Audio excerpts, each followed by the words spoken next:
Item number 14 Shri Kiran Rijiju जी committee में जा रहा है।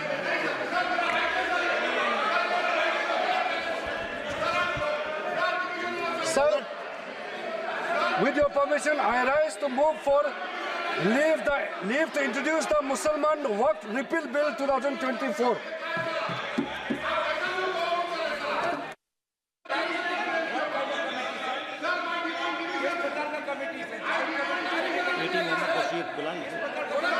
Eighty Mohammed Basheer item number 14 पे बोलना चाहते हैं। इंट्रोड्यूसर दूसरा बिल है।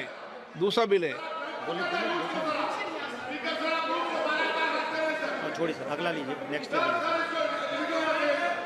बेनी बानन नो, के राधा कृष्णन नो, सोगत राय जी।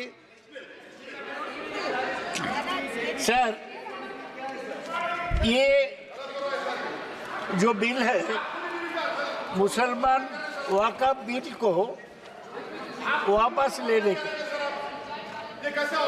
वैसे भाई मुझे बोले तो फिर तुम बोलो। अरे बोलो ना।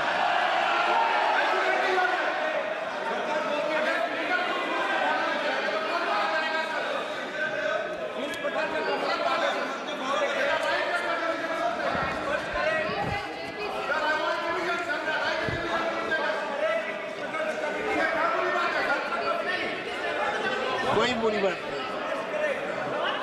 Sir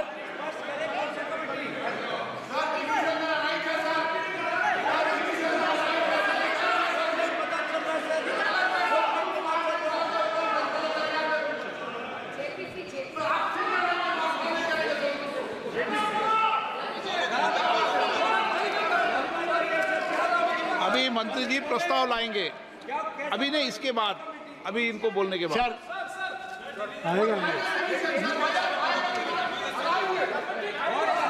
Sir, under Rule 72(1), I oppose the introduction of this bill on Mussalman. एक मिनट, अभी वह प्रस्ताव ला रहे हैं इस कमेटी में। ये बिल और वो बिल एक ही है। ये बिल सेकंड पार्ट नहीं, ये सेकंड एक ही बिल है, रिपील करने का बात। रिपील करने का। हाँ न सर, मैं दो ही चीज बोलने चाहता हूँ। ये संदेह ये होता है कि सरकार मुसलमान वक़्फ़ प्रॉपर्टी पर कब्जा करने चाहते हैं। सारा देश में वक़्फ़ बोर्ड के हाथ में 8.7 लाख प्रॉपर्टी है। इसका पूरा एरिया है 9.4 लाख एकर्स अक्रॉस इंडिया, और इसका एस्टिमेटेड वैल्यू है 1.2 लाख करोड़। सरकार इस पर दखल लेने चाहते हैं, इसलिए कलेक्टर का बात जो बोला, पहले तो कलेक्टर नहीं था, तो सरकार इसमें इंटरफियर करने चाहते हैं।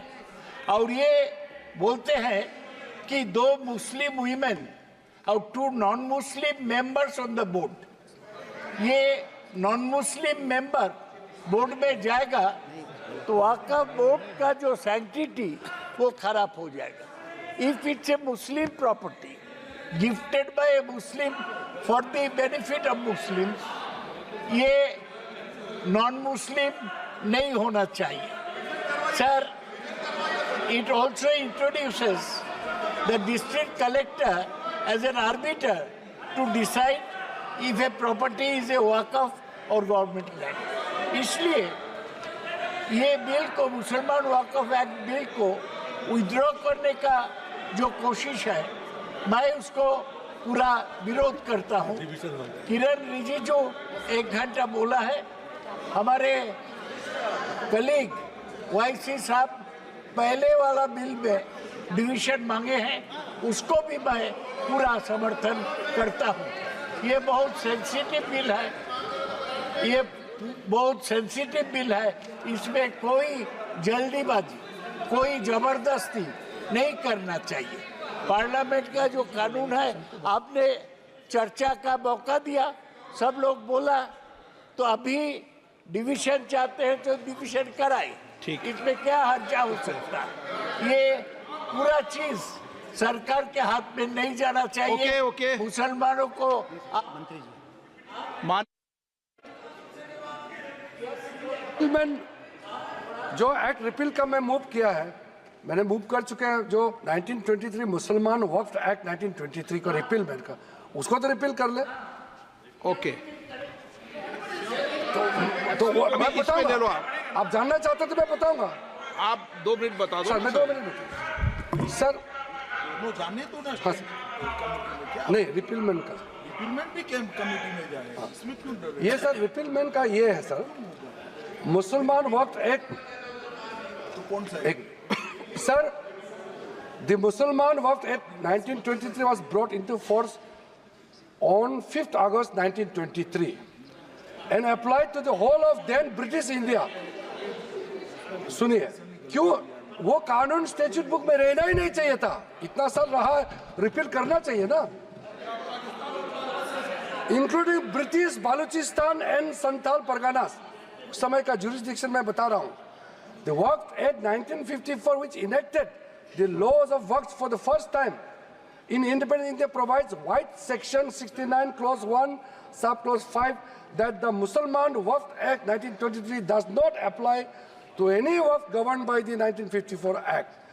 So, in effect, 1923 मुसलमान वक्फ एक्ट इन इफेक्ट रिडंडेंट हो चुका है, ये सर एप्लीकेबल नहीं है। सो इन इफेक्ट ये रिडंडेंट हो चुका है, इसलिए सर स्टैट्यूट बुक में नहीं रहना है, इसलिए मैं ये रिपील अमेंडमेंट इसको भी आप इसको भी रिपेल को भी कमेटी में भेज रहे हो ना। ये एक्ट एक्चुअल में 1995 एक्ट और 2013 का अमेंडमेंट आने के बाद अस्तित्व में नहीं है, हम कागज पर से निकाल रहे, इतना ही है। और मैं मानता हूं इसमें विपक्ष सहमत होगा। आप दोनों क्या है कि एक मिनट, इस पर जॉइंट पार्लियामेंट कमेटी बनाएंगे। प्रस्ताव क्या आपका? जो ये रिपीलमेंट वाला तो सर आज नहीं, निकल इसका जॉइंट पार्लियामेंट दूसरा सर जो 2024 वक्फ अमेंडमेंट बिल को हमारा तरफ से हम प्रस्तुत करते हैं कि जॉइंट पार्लियामेंट्री कमेटी बनाकर मैं सभी माननीय सदस्यों और सभी दलों से नेताओं से बात कर इस जॉइंट पार्लियामेंट कमेटी को बनाऊंगा। ठीक है। प्रश्न है कि विधेयक को पुनर्स्थापित करने की अनुमति बताएं। सर आप पढ़िए। डिवीजन, हाँ करा लो डिवीजन, बैठो। प्रश्न ये कि विधेयक को पुनर्स्थापित करने की अनुमति बताया जाए। जो सदस्य पक्ष वहां के हैं, जो सदस्य के विरोध में ना के हैं।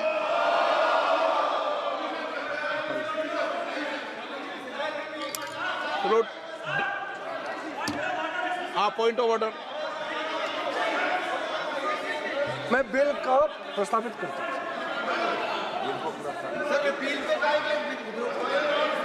नहीं चल रहा है सर।